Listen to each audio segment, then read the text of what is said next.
And here we are, all the loose action figures I picked up on this one toy show. This video is following up the package stuff I picked up. I literally filled the whole car. I mean, as I said before, this doesn't happen anymore. This used to happen, in the previous decade. So let's jump into this. Let's see what I paid, what I can sell it for. Some of it's for the collection, some of it's not, obviously. But let's start over here.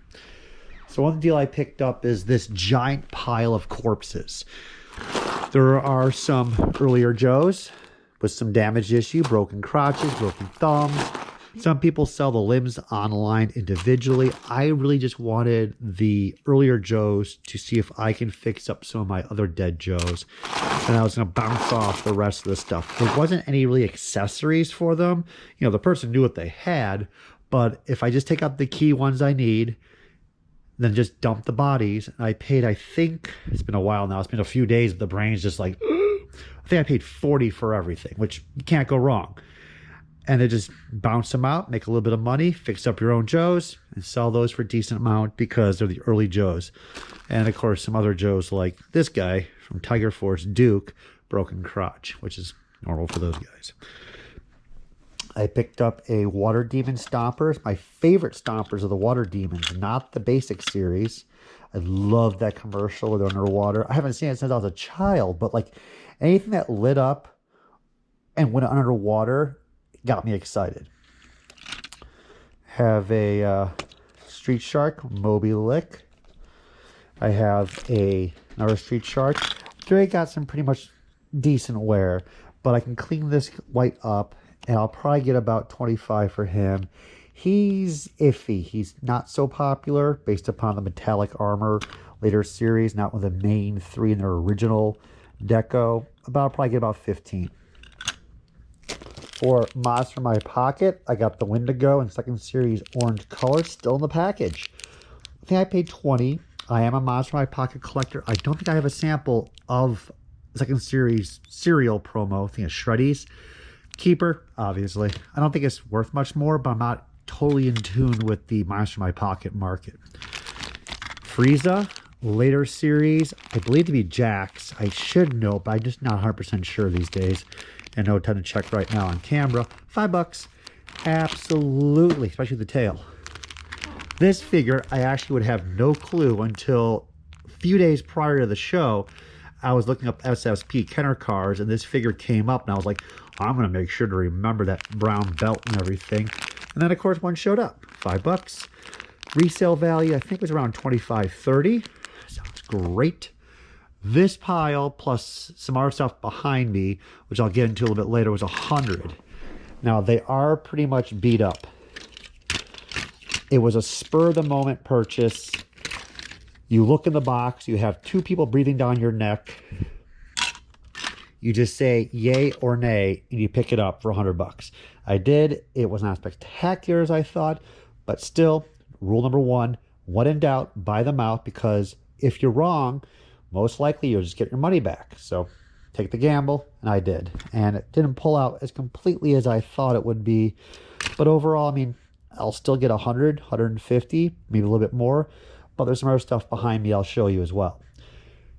Scorponok was not part of this lot. This is from a different seller. He is not complete. He had a number of accessories, helmet, gun, chrome pieces on the side, the ramps in the back. $65 for the whole thing. It is a little bit yellowed, but if I sell the side pieces for about $45 for the pair, sell the gun or the clamp, I'll get another $30, and then sell the whole unit with the yellowed face mask, I'll probably get at least another $100 out of that. Works for me. Magnaboss Beast Wars is hot right now. So Magnaboss can reach around $100 loose complete. This whole group was $40. And I think I ended up picking up two Magnabosses at the show for roughly around $40 for the pair each. We got a Lando loose complete, really clean shape. I paid, I think it was $15.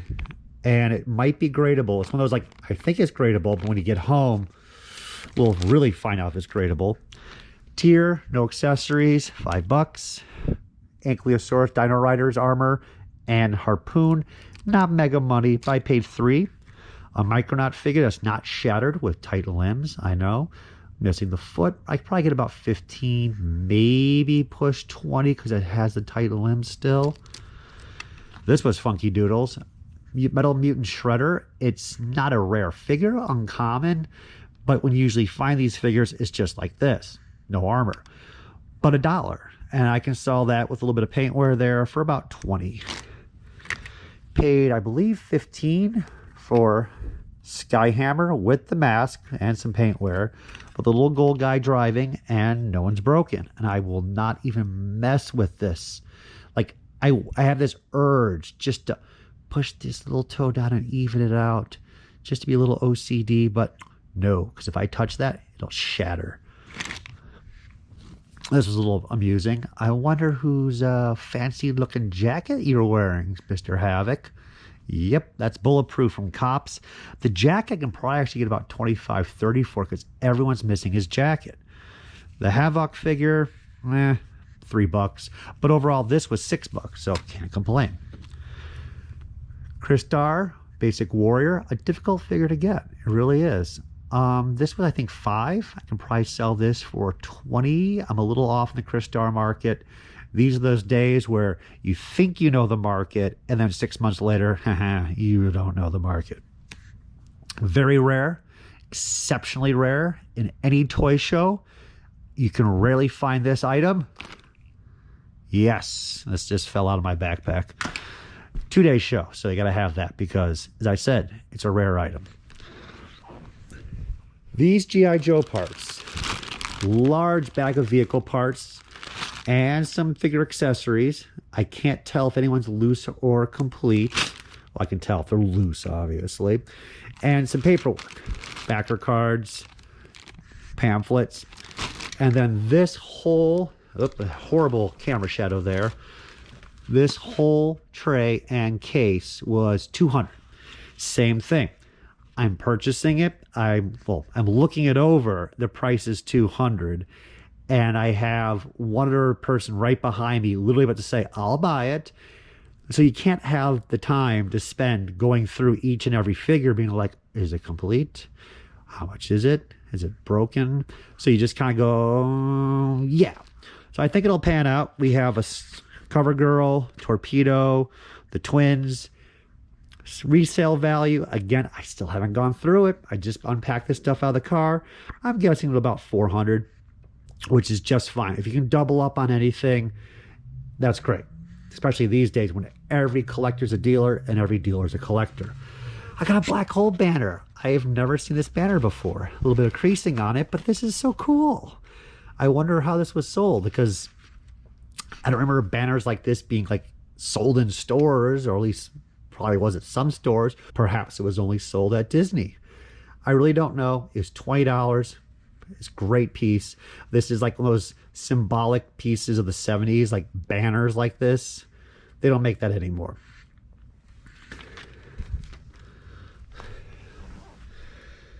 This whole group of G.I. Joe plus, oh, not that one, $10 for 3. Oh my God, I didn't notice there's a gun in there.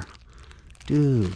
So Lone Ranger, Buffalo Bill, Cody, I don't remember his name too easily.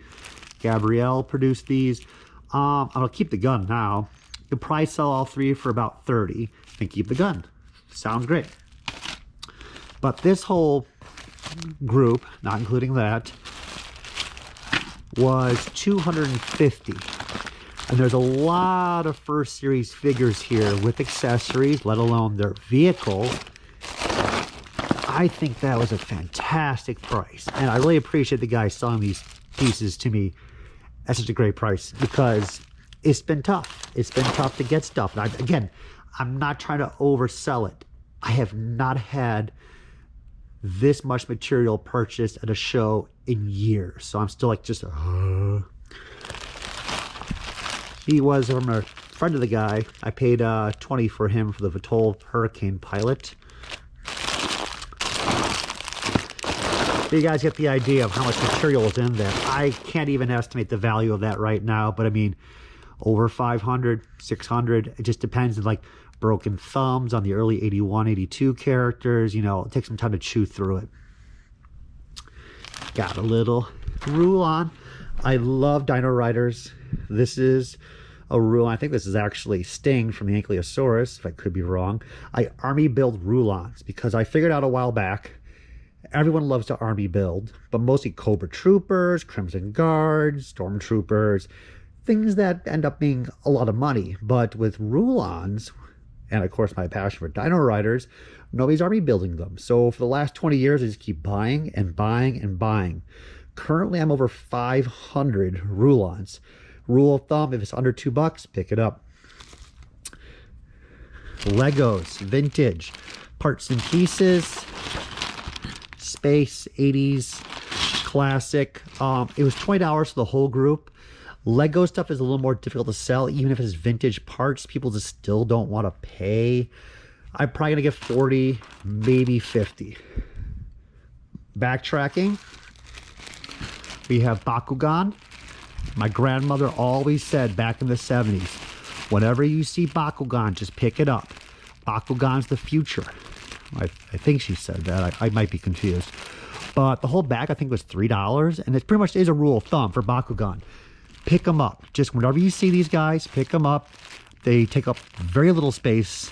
They are popular, and I think they have a lot of room to grow in value. If you look up the clear ones, some of those odd variants and rare ones, they're going for pretty good money. I have absolutely no idea who's Hydron, and actually this one I think is Hydron. But most of the characters I'm just oblivious to. I kept up with it a little bit, and then my brain just faltered. I kept producing them.